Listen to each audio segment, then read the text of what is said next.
বিবাহ বাৰ্ষিকী বুলি দৌলগোবিন্দ মন্দিৰত গৈ এভাগে সেৱা ল'ম বুলি গ'লোঁ আৰু লগতে ইয়াত থাকোঁতে একেবাৰে অৰিহণা উলিয়াই লৈছোঁ আৰু ইয়াত কল এভাগ লৈছোঁ, কল এআশী লৈছোঁ আৰু বান্দৰৰ পৰা মানে চাদৰ আঁচলত লুকুৱাই নিব লগা হৈছে এনেধৰণৰ। তাৰপিছতে এয়া অৰিহণা লৈ মেলি মন্দিৰত সেৱা কৰিলোঁ।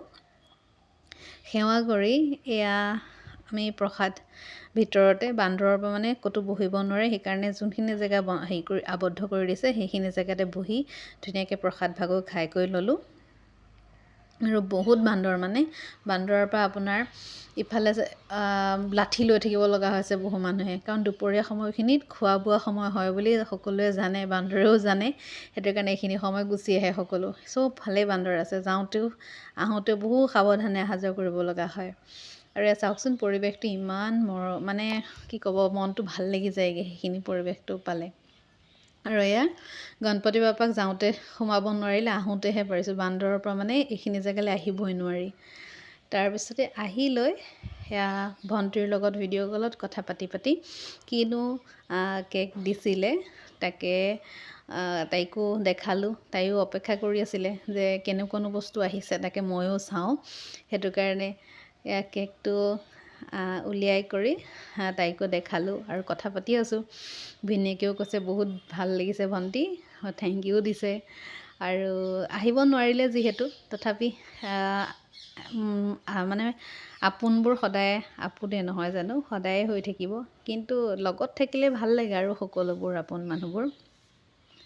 তাৰপিছতে এয়া ৰাতিৰ কাৰণে এয়া বৌয়ে যোগাৰ কৰিলেই, খৰি গোটাইছে। ৰাতি জুইও ধৰিব লাগিব ঠাণ্ডা যেতিয়া, আৰু জুইত বনোৱা বস্তু খাই সঁচাকৈ ভাল লাগে নহয় জানো। আৰু সদায়তো আমি গেছতে বনাই খায়ে থাকোঁ।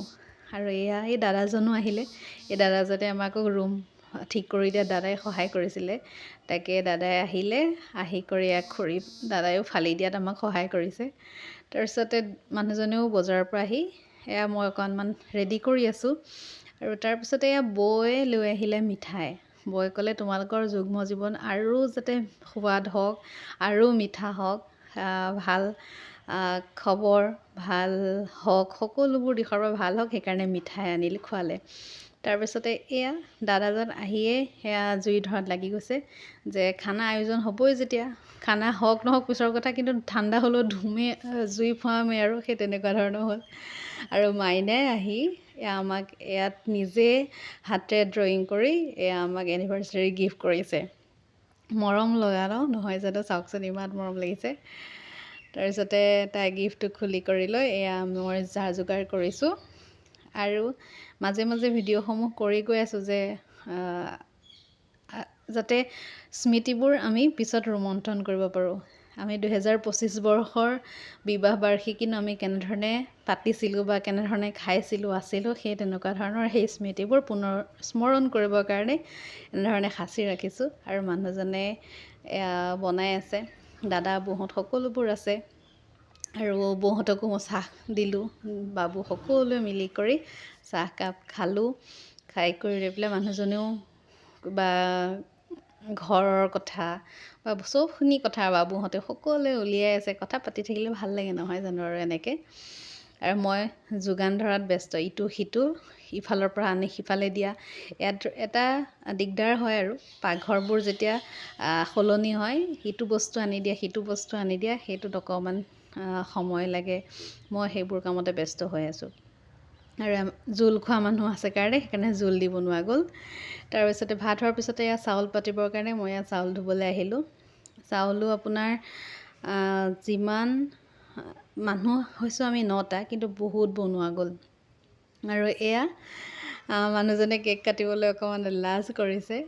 লাজ মানে কি, আজিলৈকে এনেধৰণৰ কেক ময়ে হওক বা দিয়কচোন, আগতে মই কিমান বছৰৰ পৰানো আমি কেক কটা আৰম্ভ কৰিছোঁ। মই স্কুলত যেতিয়া কৰি আছিলোঁ, ঘৰত যেতিয়া ফ্ৰেণ্ডবোৰ আহে সিহঁতবিলাকৰ লগত এনেধৰণে কাটিছিলোঁ। সৰুৰ পৰাতো আমিও কেক কাটি পোৱা নাই নহয় জানো। তাৰপিছতে মানুহজনেতো পোৱাই নাই, মোৰ লগৰ পৰাহে মানুহজনে কেক কটা আৰম্ভ কৰিছে। আৰু তাৰপিছতে ভণ্টিৰো গিফ্টটো পাই আমি এনেধৰণে অকণমান উদযাপন কৰিবলৈ অকণমান সুবিধা পালোঁ। আৰু বাবুৱে অকণমান আমাক ফটো দুখনমান উঠাই কৰি দিলে। ইমান সঁচাকৈ বহুত ভাল লাগিলে।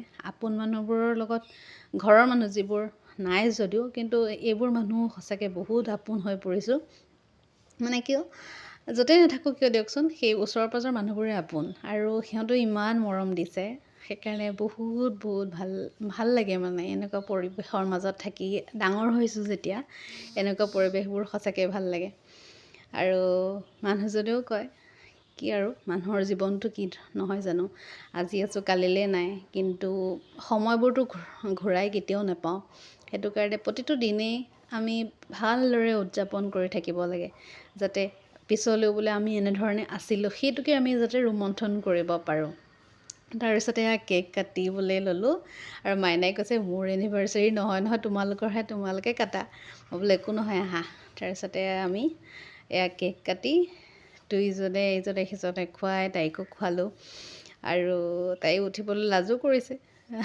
মই তাইক ধৰি আছোঁ কাৰণে তাই যাবলৈও টান পাইছে কি ক'ব আৰু তাইৰো জন্মদিন আহি আছে তাইৰো জন্মদিন 21 তাৰিখলৈ আকৌ আমাৰ সেই এটা ডাঙৰ পাৰ্টি হ'বলৈ গৈ আছে আৰু 21 তাৰিখে আকৌ তাইৰ বাৰ্থডেটো আমি এনেধৰণে উদযাপন কৰিম বাৰু সঁচাকৈ বহুত ভাল লাগে তাই গিফ্ট এটাও দিছে দেখিছে চাগে টেবুলতে আছে আৰু গিফ্টটো খুলি চালে দেখিব ইমান মৰম লগা গিফ্ট আৰু মানুহজনে ফটো উঠাব নাজানে তাকে দেখুৱাই শিকাই আছে বাবুৱে কি ক'ব সঁচাকৈ বহুত ভাল লাগিলে দিনটো ইমান আশীৰ্বাদ ইমান মৰম যেনে দিয়াৰ কাৰণে আমি এনেধৰণে ঘৰৰ পৰা আঁতৰত আছোঁ যদিও বহুত ভাল লাগিলে অলপমান আমি সকলোৱে এনজয় কৰিব পাৰিলোঁ আমাৰ এই বিশেষ দিনটোত সকলোৱে আশীৰ্বাদ মৰম দিয়াৰ কাৰণে অশেষ ধন্যবাদ মোৰ ফেচবুকৰ বহু বন্ধু আছে বহু বন্ধু বান্ধৱী ইমান মৰম দিছে বহুত বহুত ধন্যবাদ আৰু ইয়াত চাওকচোন মই যে কৈছিলোঁ গিফ্টটো আৰু সঁচাকৈ আজিৰ ফটো আছিলে এনিভাৰ্চাৰী দিনাখন